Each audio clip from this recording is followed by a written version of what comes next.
Hi viewers, welcome to our channel.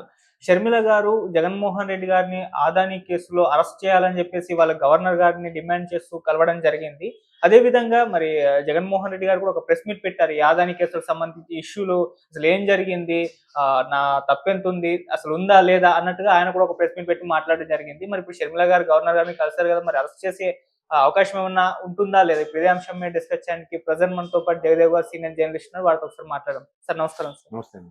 Sir Sharmila గారైతే Jaganmohan Reddy గారిని arrest ఏ విధంగానైనా చేయాలని చెప్పేసి డిమాండ్ చేశారు. అదే నేపథ్యంలో మన గవర్నర్ గారిని కూడా కలవడం జరిగింది సార్.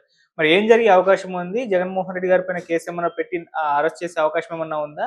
ఈ నేపథ్యంలో ఇటు ఈయన కూడా ఒక ప్రెస్ మీట్ పెట్టారు ఇవాళ. ఈ ఇష్యూకి సంబంధించి మాట్లాడడానికి మరి ఆయన ఏం చెప్తున్నారు? ఆయన వర్షన్ ఏంటి? షర్మిల గారు గవర్నర్ గారిని కలవడంలో ప్రతిపక్షము లేదా ప్రతిపక్ష హోదా కూడా లేదు, వైసీపీకే లేదు, కాంగ్రెస్కి అసలే లేదు.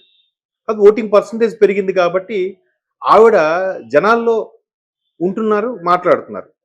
తప్పులేదు, ఎవరి వెర్షన్ వాళ్ళది. ఇప్పుడు అసెంబ్లీకి వెళ్లకుండా అసెంబ్లీ సమావేశాల్లో మాట్లాడిన దాన్ని చూసి టీవీల్లో చూసి బయటకు వచ్చి ప్రెస్ మీట్ పెట్టే కన్నా ఈ టీవీల్లో ఇంట్లోనే కూర్చుకొని ఇంట్లోనే ప్రెస్ మీట్ పెడుతున్నారు కదా జగన్మోహన్ రెడ్డి గారు. అంటే నేను ఉన్నాను సుమా అని ప్రజలు గుర్తు. మరి ఇవిడికి అసెంబ్లీ పదవి కూడా లేదు, పార్టీకి సంబంధించి ఎటువంటి పదవులు లేవు. నాకు తెలిసి ఒక కార్పొరేటర్ వార్డు మెంబర్ కూడా లేనట్టుండే నాకు తెలిసి. పంచాయతీ ప్రెసిడెంట్లు కూడా ఏం లేవు కదా. కాంగ్రెస్ 2014 తర్వాత పూర్తిగా తుడిచిపెట్టుకుపోయింది. బికాస్ ఆఫ్ బైఫికేషన్ లో అన్యాయం జరిగింది ఆంధ్రప్రదేశ్ అనే విషయంలో. ఇప్పుడు షర్మిలా గారు వల్ల నిజంగా నోటా కన్నా బెటర్ గా ఉంది ఓటింగ్ పర్సంటేజ్. సో ఆవిడ మరి ఉనికి కాపాడుకోవాలి, నెక్స్ట్ ఎలక్షన్స్ కైనా పెంచుకోవాలంటే ఏదో తాపత్రయం చేయాలి.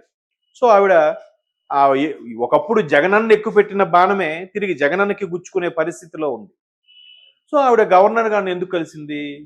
మొన్న బ్రిస్టన్ అది ఎక్కడో కోర్టులో సంబంధించి క్లియర్ గా అదానీ గారు ఏదైతే మభ్యపెట్టి అక్కడ వసూలు చేసే ప్రక్రియగా చీటింగ్ బిజినెస్ చేశారన్నట్టుగా కేసు నమోదైందో దాంట్లో ఆ ఎఫ్ఐఆర్ లో జగన్మోహన్ రెడ్డి గారి పేరు కూడా ఉందంట. ఇలా పేరున్నప్పుడు వెంటనే ఇక్కడ తెలంగాణ రాష్ట్రంలో కూడా ఎలా జరిగిందంటే రేవంత్ రెడ్డి గారిని కూడా అదానీ గారు కలిశారు, ఆయన కూడా ఎంతో కొంత ఇచ్చారు, దాని రేవంత్ రెడ్డి గారు ముడుపులు తీసుకున్నారు అన్నట్టు కూడా బీఆర్ఎస్ వాళ్ళు బీజేపీ వాళ్ళు దుమ్మెత్తి పోస్తే రేవంత్ రెడ్డి గారు ఫోటోలతో సహా నన్ను కాదు అంతకుముందు కేసీఆర్ గారు కలిశాడు ఈ మహానుభావుడు, మాకు పార్టీ కాదు ప్రభుత్వ దీని కింద ఇంత ఫండ్ ఇచ్చారు, ఇప్పుడు అది రిటర్న్ ఇచ్చేస్తున్నాను కూడా ఆయన అనౌన్స్ చేశాడు ఓపెన్.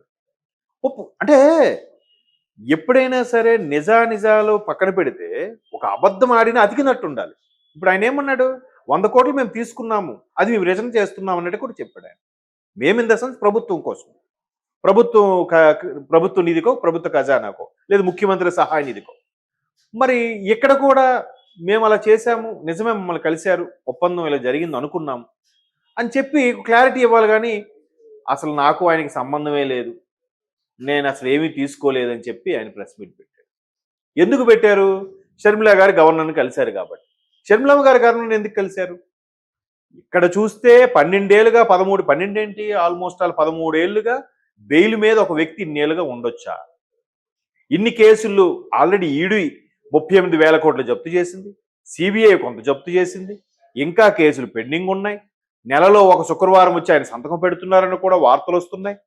ఇన్ని జరుగుతున్నప్పటికీ కూడా ఒకవేళ ఆయన విదేశాలకు వెళ్ళాలంటే ఒక్కొక్కసారి అది వీసా క్యాన్సిల్ చేస్తున్నారు, ఒక్కోసారి పెర్మిషన్ ఇవ్వట్లేదు.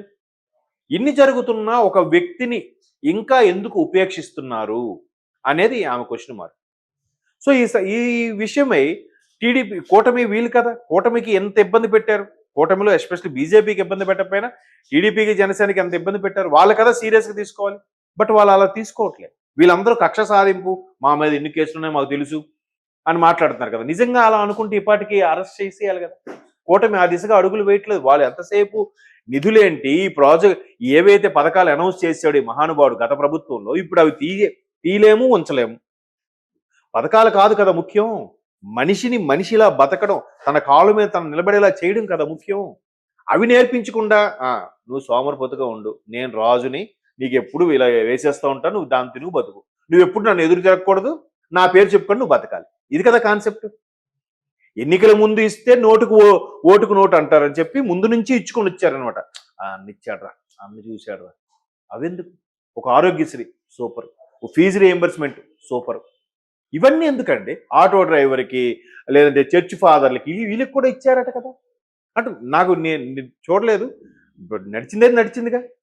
డ్రైవర్లకి వాళ్ళకి వీళ్ళకి అది చాలదన్నట్టు అమ్మ ఒడి కింద పిల్లలకి కింద ఏవో ఇవ్వచ్చు కానీ పేరెంట్స్కి ఎందుకండి? పేరెంట్స్ ఖాతాల్లో పడడం ఏంటండి? అంటే నేను డబ్బులు ఇస్తున్నాను రా, మీరు నాకే ఓటెయ్యాలి అని చెప్పడం. సో ఇన్ని జరుగుతున్నా, ఇన్ని స్కాములో, ఇన్ని అవకతవకలు ఒక్కొక్కటి చూడండి బయటకు వస్తున్నాయి. మంత్రులు అన్నీ వస్తున్నాయి. ఆల్రెడీ చిటారు కొమ్మ నుంచి స్టార్ట్ అయ్యింది, అదలాగా తల్లివేరు వరకు వెళ్తుంది, చూడాలి మనం. సో అలాగా ప్రతిదీ ఇష్యూ అవుతున్నప్పుడు మీరు సుమోటాగా ఎందుకు స్వీకరించి దాని అరెస్ట్కి ఆజ్ఞాపించకూడదు అనేది షర్మిలమ్మ గారి క్వశ్చన్. ఈ నేపథ్యంలో గవర్నర్ నజీర్ గారిని కలిశారు. మరి కలిశారు కదా, కలిసినప్పుడు ఒకవైపు కూటమి వాళ్ళు ఏం మాట్లాడకుండా ఈవిడ మాట్లాడుతుంది, మంచి పాయింట్ మాట్లాడుతుంది. మరి దాన్ని ఇప్పుడు అదాని విషయం వచ్చి 5 days అవుతుంది సరిగ్గా కదా. మరి నిజంగా ఇష్యూస్ ఏం లేకపోతే, అది నిజంగా అబద్ధమే అయితే, ఏది అమెరికాలో వచ్చింది అబద్ధమే అయితే వెంటనే ప్రెస్ మీట్ పెట్టాలి కదా జగన్మోహన్ రెడ్డి గారు. పెట్టారా? అసెంబ్లీలో ఏదైతే చర్చించుకుంటున్నారో వెంటనే ఈవినింగ్ కల్లా ప్రెస్ మీట్ పెట్టి వాడెవడో 10,000 కోట్లు అంటాడు, 8,000 కోట్లు అంటారు, వీళ్ళకే క్లారిటీ లేదని చెప్పి అసెంబ్లీలో జరిగిన చర్చకి ఈయన ఇక్కడ ఇంటి దగ్గర నుంచి క్లారిటీ ఇచ్చేస్తున్నాడు ప్రెస్ మీట్ పెట్టి. పోనీ అవి నిజాలో అబద్ధాలు పక్కన పెడితే, మరి అమెరికాలో అంత పెద్ద ఇష్యూ అయినప్పుడు అమెరికాలో ఉండే ఎఫ్ఐఆర్లో కూడా బ్రిస్టన్ ఏదో సంథింగ్ గుర్తు రావట్లేదు సరిగ్గా, ఆ కోర్టులో ఆ పిటిషన్లో ఈయన పేరున్నప్పుడు మరి దాన్ని ఎందుకు వెంటనే ఆయన ప్రెస్ మీట్ పెట్టి ఖండించలేదు? నాకు డౌట్ అయితే ఉంది. నాకే కాదు, చాలా మందికి ఉన్న డౌట్ని నేను ఈ విధంగా ఎక్స్ప్రెస్ చేస్తున్నాను. మరి ఈరోజు షర్మిలా గారు గవర్నర్ దగ్గరికి వెళ్ళి మీరు ఎందుకు అటువంటి వ్యక్తిని అరెస్ట్ చేయకూడదని ఆమె ప్రశ్నించాక సాయంత్రం కదా ప్రెస్ మీట్ పెట్టారు. మరి ముందెందుకు పెట్టలేదు? ఆ ఇన్ఫర్మేషన్ వచ్చి 5 రోజులు అయిందిగా, దాన్ని కూడా ఏదో చెప్పొచ్చు కదా.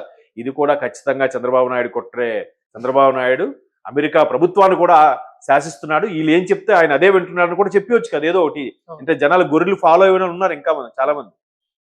నిజమే, చంద్రబాబు నాయుడు నిజంగా అమెరికా అలా చేసి ఉంటాడని కూడా అనుకునే గొర్రెలు ఇంకా ఉన్నాయి. సో అలా చెప్పేసి ఏదో తప్పించుకోవచ్చు కదా.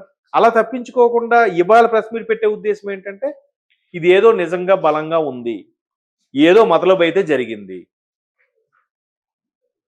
సో ఇవన్నీ ఇంకా పోను పోను ఒక్కొక్కటి వస్తుంటే ఆశ్చర్యం కలుగుతుంది. ఓడి అమ్మ, మనం ఇంకా ఇంత అజ్ఞానంలో బతికేశామా, ఏమీ తెలియకుండా బతికేశామా? ఎవరు ప్రశ్నించలేని పరిస్థితి, ఎవరూ మాట్లాడలేని పరిస్థితి, బిక్కుమంటూ ఉన్నారు. ప్రభుత్వ ఉద్యోగులు అయితే మరీ దారుణం, బయటికే వచ్చేవారు కాదు. ఆఖరికి వాళ్ళ తోటి ఉద్యోగులతో సెలబ్రేట్ చేసుకోవడానికి కూడా భయపడ్డారు. అమ్మో, ఇలా చేసుకుంటే ఏంటి, మనం ఏమైనా గూడుపుటానే చేస్తున్నాం, ప్రభుత్వ వ్యతిరేకం చేస్తాం, మన మీద కేసులు వేయొచ్చు అని. ఎందుకంటే రాష్ట్ర టీచర్స్ యూనియన్ ప్రెసిడెంట్ ఆయన గుంటూరులో ఒక ఆయన అరెస్ట్ చేశారు. ఒక మాస్క్ అడిగిన దళితుడిని దారుణంగా చంపేశారు. చాలా జరిగాయి కదా. అవన్నీ జరిగినప్పుడు లేని ఢిల్లీ ధర్నాలు, ఒక కార్యకర్తకి ఏదో చెయ్యి మీద నరికేశాడు, దెబ్బ తగిలిందంటే ఢిల్లీ వరకు ధర్నా. మరి బాబాయ్ చనిపోయాడుగా, ఈ రోజుకి క్లారిటీ లేదుగా ఎలా చచ్చిపోయాడు అనేది. చంపబడ్డారన్నది మాత్రమే వాస్తవం. బట్ ఎవరు చంపారు, ఎవరెవరు హస్తాలు ఉన్నాయి ఏంటి మరి అవన్నీ కేసులేగా. మరి అవన్నీ ఎందుకు ఉపేక్షిస్తున్నారనేది ఆమె ప్రశ్న. మొన్న ఎలక్షన్లో కూడా కొంగు చాచి మరీ అడిగింది, వినలేదు. ఇంకా ఫాలో అయ్యే వాళ్ళు ఉన్నారు, డాష్ ఏదైతే అది. ఏం చేస్తాం మరి చెప్పండి. అంటే ఒకడికి దృష్టిలో చూస్తే మంచిది అనిపిస్తే ఇంకోటి దృష్టిలో చెడ్డగా అనిపించవచ్చు. కానీ పచ్చిగా మరీ ఎంత క్లియర్గా కనబడుతున్నా కూడా ఇంకా వెనకేసుకు రావడం అనేది కరెక్ట్ అయినదా అనేది ఇంకా వాళ్ళు ఆ నియోజకవర్గ ప్రజలు ఆలోచించుకోవాలి, ఇంకా ఫాలో అవుతున్న వ్యక్తులు ఆలోచించుకోవాలి. అఫ్కోర్స్ ఇట్లా చూసినప్పుడు ఈడిగేం తెలుసులే అని అనుకోవచ్చు. అంటే మరి ఎక్స్ట్రీమ్ లెవెల్ కాదు కదా. మిగతా నాయకులకు కూడా చిన్న చితక కేసులు ఉంటే ఉండొచ్చు, లేదా చిన్న అపోహలు ఉంటే ఉండొచ్చు. కానీ ఎంత పచ్చిగా బ్లండర్గా ఉండేవేం కాదు కదా. ఇది ఇంటర్నేషనల్ స్థాయిలో అమెరికాలో కూడా కొన్ని పేరుందంటే మరి దాన్ని ఖచ్చితంగా ఏదో చర్య తీసుకోవాలి కదా. ఇప్పుడు ఈవిడ గవర్నర్ గారిని కలిశారు, ఇప్పుడు రేపు స్పందించాలనుకోండి, ఖచ్చితంగా సెంట్రల్లోకి వెళ్ళి విదేశీ శాఖ వ్యవహారాలు చూసే వాళ్ళకి కూడా ఈవిడ రిక్వెస్ట్ లెటర్ ఇస్తుందేమో రేపు పొద్దున. అట్లా నాకు అనిపిస్తుంది. అట్లా అంటే ఒక లిమిట్ అంటూ లేకుండా అక్కడ వరకు వెళ్ళిపోయింది పరిస్థితి అని అంటే మనం ఇంకా దాన్ని ఇప్పుడుకైనా కూకటి వేలతో తుంచకపోతే అది శరీరం అంతా పాకి సెప్టిక్ అయిపోయే ప్రమాదం ఉంది. శరీరం ఇన్ ద సెన్స్ మొత్తం అన్నిటికీ అన్ని వర్గాలకు కూడా వ్యాప్తి చెందే అవకాశం ఉంది. అది ప్రమాదమే. చర్య తీసుకోవాలి. బట్ ఆవిడ ముందుగా వచ్చింది.